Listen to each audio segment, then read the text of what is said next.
அவசர உதவிக்கான சக்தி வாய்ந்த துவா.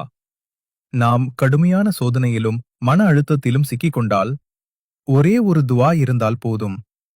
யா முபர்ரிஸல் ஹம்மி, யா முபர்ரிஸல் ஹம்மி, யா முஸீப ஸஅவத்தில் முஅzzர்ரீன். இந்த துவாவை நீங்கள் மனம் துவண்டிருக்கும்போது, மிக நெருக்கடியில் இருக்கும்போது சொல்லுங்கள்.